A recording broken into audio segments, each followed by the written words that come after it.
اعوذ باللہ من الشیطان الرجیم بسم اللہ الرحمن الرحیم الحمد للہ رب العالمین والصلاة والسلام علی سید المرسلین و خاتم النبیین اما بعد۔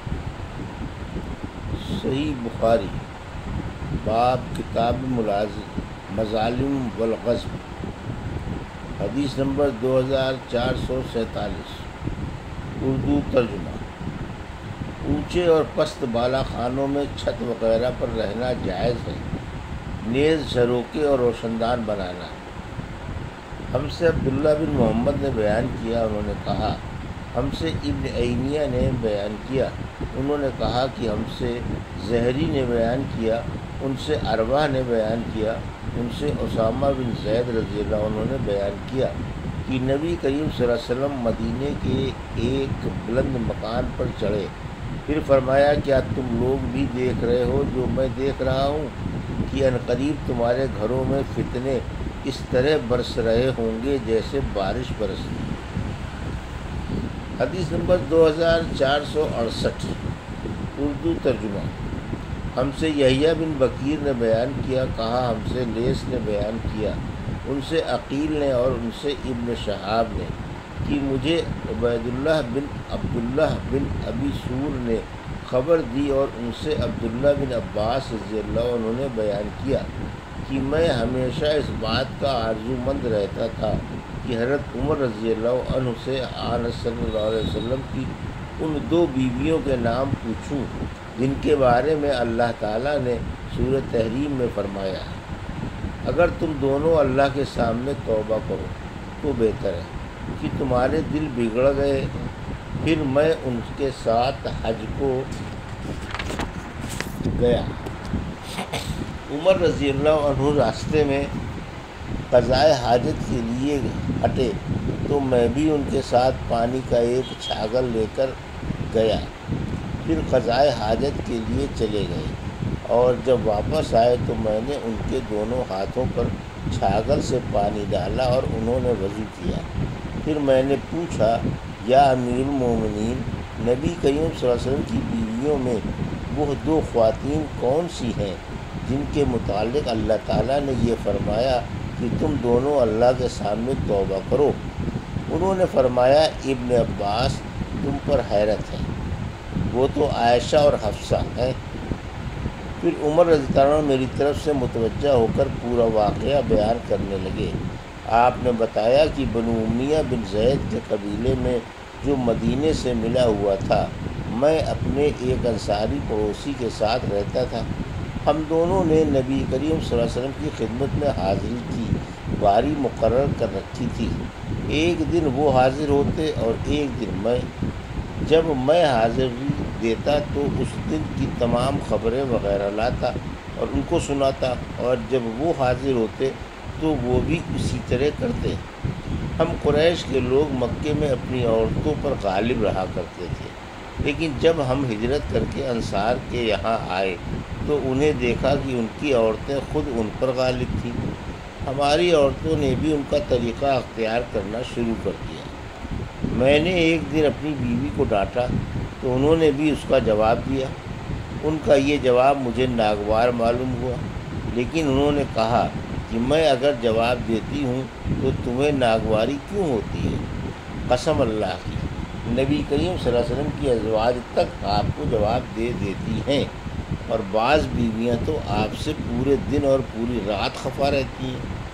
اس بات سے میں بہت گھبرایا، اور میں نے کہا کہ ان میں سے جس نے بھی ایسا کیا ہوگا وہ تو بڑے نقصان اور خسارے میں ہے۔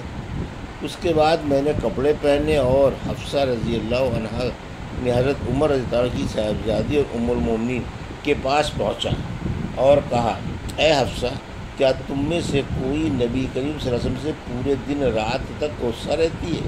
انہوں نے کہا کہ ہاں۔ میں بول اٹھا کہ پھر تو وہ تباہی اور نقصان میں رہیں، کیا تمہیں اس سے امن ہے کہ اللہ تعالیٰ اپنے رسول صلی اللہ علیہ وسلم کی خفگی کی وجہ سے تم پر غصہ جائے اور تم ہلاک ہو جاؤ؟ رسول اللہ صلی اللہ علیہ وسلم سے زیادہ چیزوں کا مطالبہ ہرگز نہ کیا کرو، نہ کسی معاملے میں آپ صلی اللہ علیہ وسلم کی کسی بات کا جواب دو اور نہ آپ پر خفگی کا اظہار ہونے دو۔ البتہ جس چیز کی تمہیں ضرورت ہو وہ مجھ سے مانگ لیا کرو۔ کسی خود فریبی میں مبتلا نہ رہنا۔ تمہاری یہ پڑوسن تم سے زیادہ جمیل اور نقیف ہے اور رسول اللہ صلی اللہ علیہ وسلم کو زیادہ پیاری بھی ہے۔ آپ کی مراد عائشہ رضی اللہ عنہا سے تھی۔ حضرت عمر رضی اللہ عنہ نے کہا، ان دنوں وہ چرچا ہو رہا تھا کہ غسان کے فوجی ہم سے لڑنے کے لیے گھوڑوں کے نال باندھ رہے ہیں۔ میرے پڑوسی ایک دن اپنی باری پر مدینے گئے ہوئے تھے، پھر عشاء کے وقت واپس لوٹے آ کر میرا دروازہ انہوں نے بڑی زور سے کھٹکھٹایا اور کہا، کیا آپ سو گئے ہیں؟ میں بہت گھبرایا ہوا باہر آیا۔ انہوں نے کہا کہ ایک بہت بڑا حادثہ پیش آ گیا ہے۔ میں نے پوچھا، کیا غسان کا لشکر آ گیا؟ انہوں نے کہا، بلکہ اس سے بھی بڑا اور سنگین حادثہ، وہ یہ کہ رسول اللہ صلی اللہ علیہ وسلم نے اپنی بیویوں کو طلاق دے دی۔ یہ سن کر عمر نے فرمایا، حفصہ تو تباہ برباد ہو گئی، مجھے تو پہلے ہی کھٹکا تھا کہ کہیں ایسا نہ ہو جائے۔ عمر رضی اللہ عنہ نے کہا، پھر میں نے کپڑے پہنے، صبح کی نماز رسول کریم صلی اللہ علیہ وسلم کے ساتھ پڑھی۔ نماز پڑھتے ہی رسول اللہ صلی اللہ علیہ وسلم اپنے بالا خانے میں تشریف لے گئے اور وہیں تنہائی اختیار کر لی۔ میں حفصہ کے یہاں گیا، دیکھا تو وہ رو رہی تھی۔ میں نے کہا، رو کیوں رہی ہو؟ کیا پہلے ہی میں نے تمہیں نہیں کہہ دیا تھا؟ کیا رسول اللہ صلی اللہ علیہ وسلم نے تم سب کو طلاق دے دی ہے؟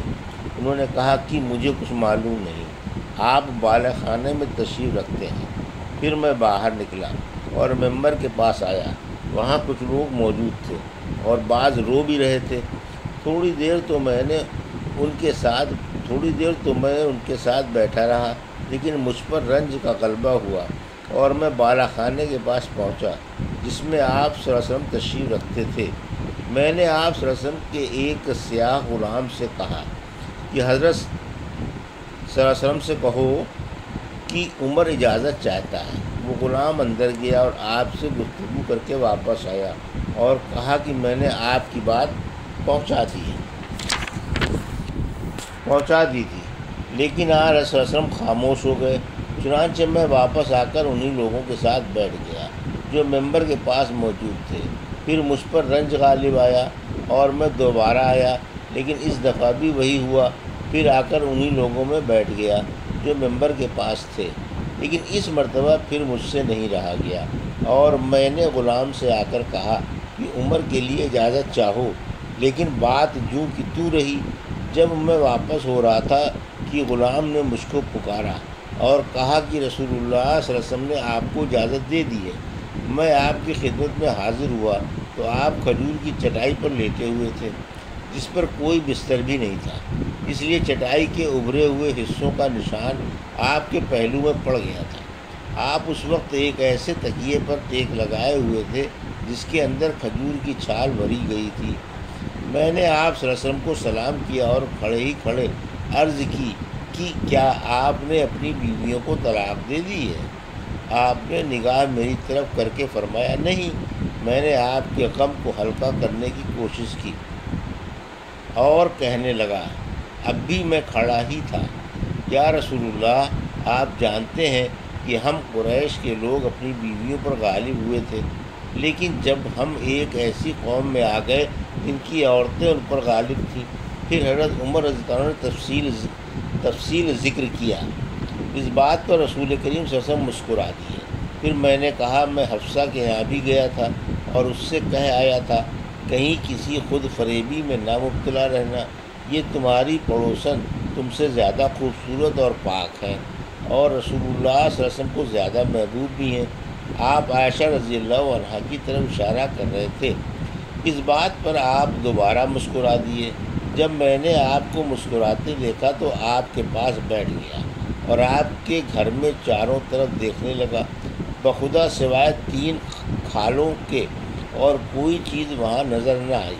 میں نے کہا، یا رسول اللہ صلی اللہ علیہ وسلم، آپ اللہ تعالیٰ سے دعا فرمائیے کہ وہ آپ کی امت کو کشادگی عطا کر دے۔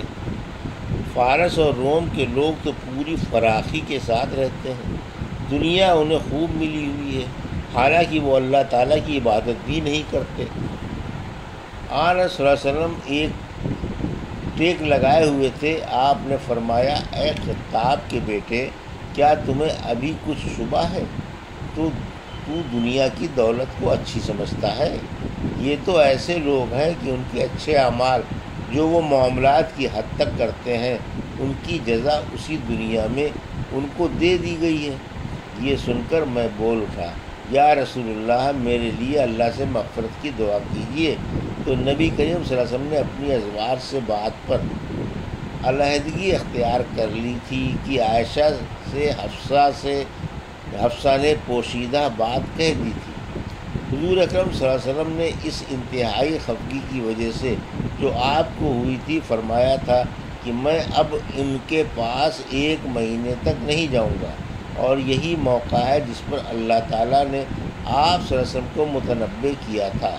پھر جب 29 دن گزر گئے تو آپ عائشہ رضی اللہ عنہا کے گھر تشریف لے گئے اور انہی کے یہاں سے آپ نے ابتدا کی۔